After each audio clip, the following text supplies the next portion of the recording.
Hola, ¿qué tal, querido estudiante del colegio Ingenieros School? Quien te habla es el profesor Jesús Carmona y el día de hoy tendremos nuestra clase de historia. El tema del día de hoy es historiografía. Empezaré por contarte qué cosa es la historia. Bueno, la historia es la ciencia social que nos permite a nosotros estudiar a las sociedades en un determinado espacio y tiempo. Quiere decir que la historia, como ciencia social, va a estudiar al hombre, pero lo hará en un colectivo, lo hará en un grupo. Y cuando te digo que lo hace en un espacio y tiempo, es porque lo hace en un lugar específico y durante un tiempo específico. Ahora, para conocer a la historia, nosotros debemos de saber qué cosa es el hecho histórico. Y te cuento que el hecho histórico es lo que ha sucedido, lo que está sucediendo o lo que va a suceder, es decir, los acontecimientos. Y para estudiar esos acontecimientos, nosotros debemos de saber qué cosa es el proceso y qué cosa es el contexto. El proceso es el desarrollo del hecho histórico, es decir, profesor, cómo inicia, cuáles son sus fases y finalmente sus consecuencias. Mientras que cuando hablamos de contexto nos estamos refiriendo a cuáles son las situaciones colaterales que se desarrollan durante nuestro hecho histórico. Cómo se va comportando la sociedad durante nuestro hecho histórico. Bien, ahora Tigre, te pregunto, ¿la historia será importante? Yo sé que tu respuesta ha sido positiva. La historia sí es importante. ¿Por qué? Y quiero que observes. La historia es importante ya que gracias a la historia podemos conocer el pasado.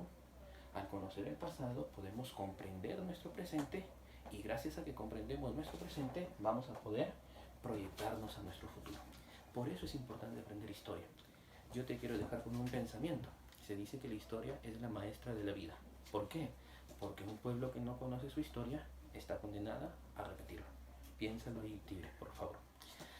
Ahora, quiero que me acompañes a revisar cuáles son las fuentes históricas. Las fuentes históricas son todos los elementos que le permiten al historiador reconstruir el pasado, ya que es muy difícil hacerlo. Entonces, para reconstruir el pasado, recurrimos a estas fuentes. Estas fuentes se van a clasificar en dos maneras. Pueden ser según su procedencia o pueden ser según su contenido.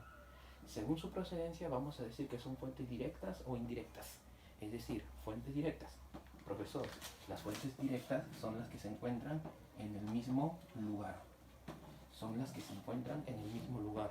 Mientras que las fuentes indirectas son propias las que se han hecho en un estudio. Bien, posterior a un estudio. Por ejemplo, profesor, fuente directa, lugar, in situ. Fuente directa, fuente indirecta, estudio, ex situ. En el lugar, fuera del lugar. Hecha por el propio autor histórico, hecha por un estudio. Por ejemplo, si yo te digo las pirámides de Egipto, Keops, Kefren y Miserino, que conforman el complejo de Giza, serían fuentes directas. ¿Por qué, profesor? Porque las pirámides de Egipto la hicieron los propios habitantes del antiguo Egipto, es decir, la hicieron en el mismo lugar. Mientras que si queremos ver una fuente indirecta, yo te podría mencionar un libro que hable acerca de las pirámides de Egipto. ¿Por qué? Porque resultaron después de un estudio.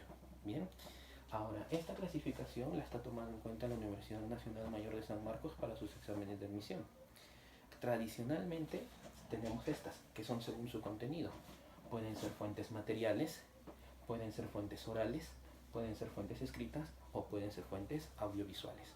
Las fuentes materiales son todos los restos que han dejado los antiguos moradores de un lugar, llámese por ejemplo construcciones, fortalezas, cerámicas, textiles, restos óseos, etc. Son ejemplos de fuentes materiales. Fuentes orales son aquellas que son transmitidas bajo la palabra hablada de generación en generación. Mitos, leyendas, cuentos, fábulas, etc. Las fuentes escritas son todos los documentos que tienen como característica tener escritura, es decir, profesor, escritura alfabética. Bien, y por último tenemos las audiovisuales, que son las más modernas, que son el resultado de la mezcla de audio y sonido. Por ejemplo, aquí estarán las películas, los documentales, las fotografías, etc. Bien, Tigre, quiero que prestes mucha atención a lo siguiente. Para que nosotros podamos aprender bien el estudio de la historia, necesitamos de saber cuáles son sus ciencias y cuáles son sus disciplinas auxiliares. Si hablamos de ciencia, te voy a mencionar algunas. Profe, queremos estudiar un resto óseo, es decir, queremos estudiar una momia. Eso se encarga la antropología, es decir, el antropólogo. Profesor, queremos estudiar una chulpa. Profe, ¿qué cosa era una chulpa? Una cámara funeraria.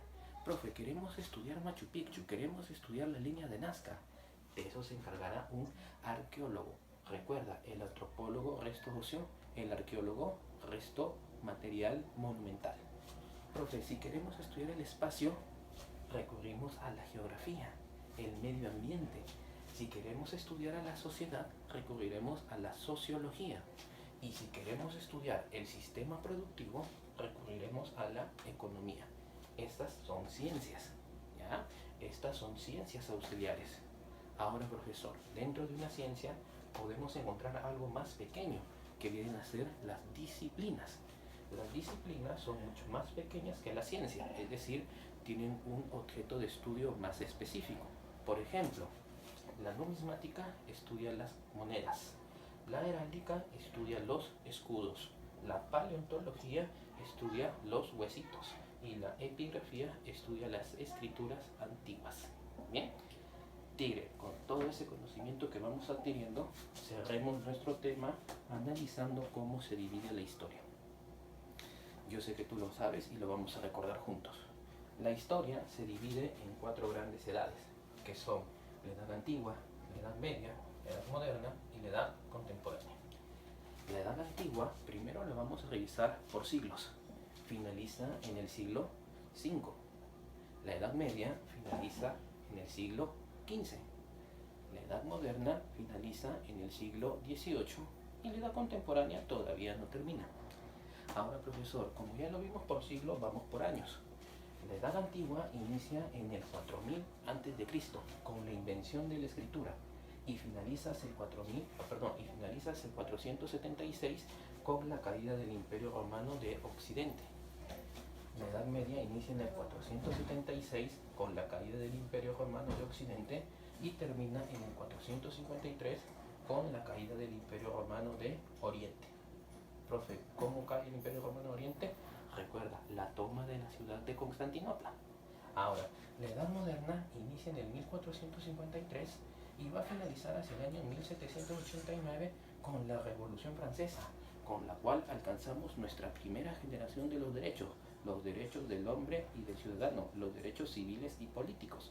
Y finalmente tenemos la Edad Contemporánea, que inicia con la Revolución Francesa en el año 1789 y que aún no termina, pero que es la edad de las guerras. Primera Guerra Mundial, Segunda Guerra Mundial, posguerra, Guerra de los Balcanes, Guerra Fría, etc.